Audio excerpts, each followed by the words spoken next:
Hello viewers, and welcome to another news update on VVV. It's been pretty quiet, of course, over the last few weeks. I had a couple of weeks off over the summer for the Olympics, and it's taken a little while to catch up with everything that's been happening. I thought I'd update you guys on what's been happening here, why it's been a little bit quiet on the channel. Obviously, I've been working hard on the website, doing stuff behind the scenes there, and looking for the sponsors and the marketing that we need that's going to take VVV forward. So it's been putting a lot of work into that sort of thing. We've also launched the forum, just a soft launch at the moment. The forum's going to be developing over the next few months, but I would like to get as many of you guys on there as possible, posting, getting involved, because eventually that's where I'm going to be answering all the questions rather than the individual YouTube threads. Certainly there are so many videos to keep up with now. It's answering hundreds of questions, sometimes with stuff like the WRC questions I asked recently. I think I got about 300 questions back from everybody, so I might put them all in one thread, one place. Do come on the forum, check it out, and I'll be hanging out on there every day. It's been a quiet summer for us. Obviously, I wasn't able to get to E3, and then of course we were expecting a Formula 1 2012 preview earlier this year, and it's not happened for us. So I've had no hands-on Formula 1 2012, which has been pretty disappointing, because I was hoping to get some footage for you guys, but this is the way Codemasters have set it out this year. And it's also a bit of a shame that we weren't invited to see Grid 2 and F1 Race Stars, because again that would have been some great footage. But if you do want to get a go on Grid 2, it's going to be at the Eurogamer Expo, and I'll be there on a couple of the days as well. So do say hello if you see me wandering around. I'll be the giant somewhere around the racing area. Besides that, really, there's a new gameplay video that you'll be looking at here for Need for Speed Most Wanted. Again, it's not really impressed me. It's Burnout. This is what they showed on stage at the show. I think that they've released today, and it's still not doing anything for me as a Need for Speed title at the moment. It does look very Burnout, doesn't it? Something about it just doesn't seem right. Toy cars driving around. I think it needs a much more sort of realistic angle to it, and they've gone in this other sort of direction with it, and I think the focus is very much sort of on the online elements rather than just the gameplay itself. But you know, I've not played it yet, so I can't really have too much of an opinion, but I can say just from watching videos it hasn't really grabbed me at all. Bit of drama on the internet this week, of course. I was watching the guys over at Inside Sim Racing having a chat about the test drive Ferrari. Yeah, obviously, you know, a lot of people have asked me. I've not been allowed to review it.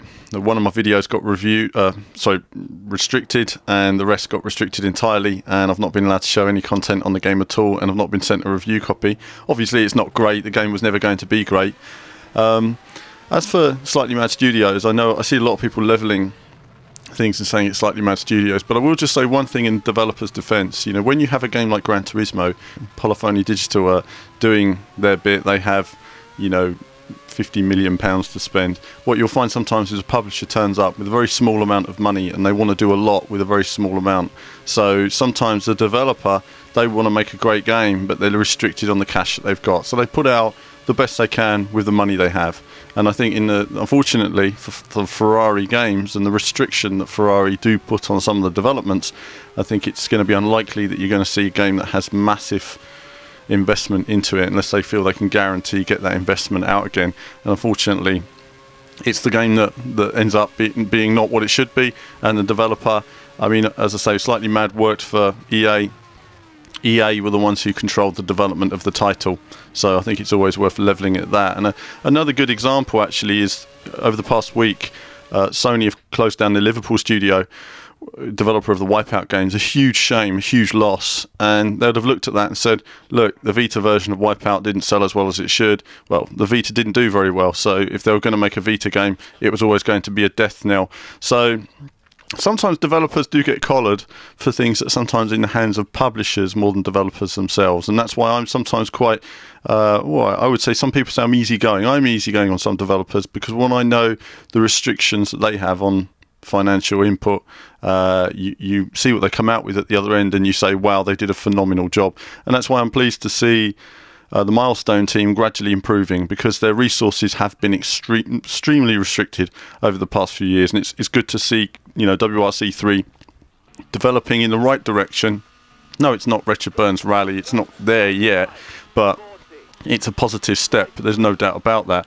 Project Cars, meanwhile, continues to look amazing. I've not played it in some time now. I think that you know, for me, I was running a lot of videos on the channel which were watching other people playing it, but it was okay as I was playing it once a month and getting a feel for the builds. But as I haven't played it for some time, really it's just watching a video. Yes, it's a car going around a track. I can't get any feel for it at all. So once I get a gaming PC at some point one day, then I'll be able to cover these PC titles. But in the short term, that's not going to happen. We're hoping we can find the right sponsors that can enable us to get the equipment that we need to do a better job for you guys. Also, the GT Academy was won this weekend as well. Good to see those guys there having a bit more exposure as well in front of the Endurance Championship that was taking place at Le Mans. I haven't managed to keep up with all the Le Mans racing this year, but certainly something I'd like to cover more of in the future. And of course, behind me, you'll see the Formula rim here, the new Fanatic rim, which is the this is actually for the CSR Elite wheel, which I'm going to be testing. And I'm going to be running this on F1 2012. I've already got F1 2012. I'm writing a preview version of it. I'm writing a preview of that, and that will come out on Friday, August the 31st. So you'll be able to see that then. There won't be any video from me. We've been restricted on any video content until further notice. So it's probably unlikely I'll be able to show you any videos before the game actually comes out in the shops.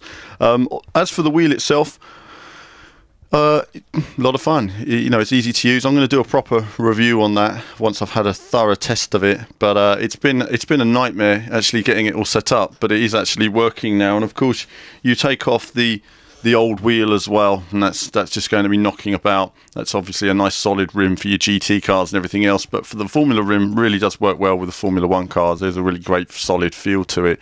Though it's important that you alter the paddles on the back. They're in completely the wrong place. I don't know how anyone was able to use them with them lower down the bottom. I usually always change the paddle with my top two fingers, so it seems quite strange that the standard layout was back to front and the wrong way around. But I'll be reviewing all that in a bit more detail and testing it out on the F1 game and all the little settings and everything else to try and find a balance in the handling for it. And that's all going to be coming in the next few weeks. So there's been lots going on. As I say, we weren't able to get to Gamescom, so we've missed out on Assetto Corsa, but I'm assured that we will have some Assetto Corsa content as well soon. I would like to see a bit more of that. Had a chat with people about the handling. It's been incredibly positive. I'm looking forward to the race room experience. I think it looks fantastic at the moment, really coming along nicely. It just shows me that really PC gaming is really taking another step forward, and the triple screen really does just, you know, I mean, I've used quite a few triple screens, but it really does just change the whole experience, and these guys sort of embrace it in all of their titles. It's an essential thing to have as a racing fan now. Hopefully we'll be able to set that up in the future. But that's it from me. In the next few weeks you're going to be seeing obviously some WRC3, so there will be a bunch of those videos at some point. There'll be a bunch of other racing title stuff, and there'll be a little bit of Formula 1 as well. And besides that, obviously into October we'll be looking at a bit more Forza Horizon in more detail. It's again a misunderstood game, but certainly they've been keeping it, you know, quite tight-lipped about it at Microsoft. They're not really revealing too much of it, what it's going to contain and how it's going to play. So I do look forward to playing some of that and just really blowing the lid off it and showing you guys what it's all about. But that's it from me for now. As ever, more soon.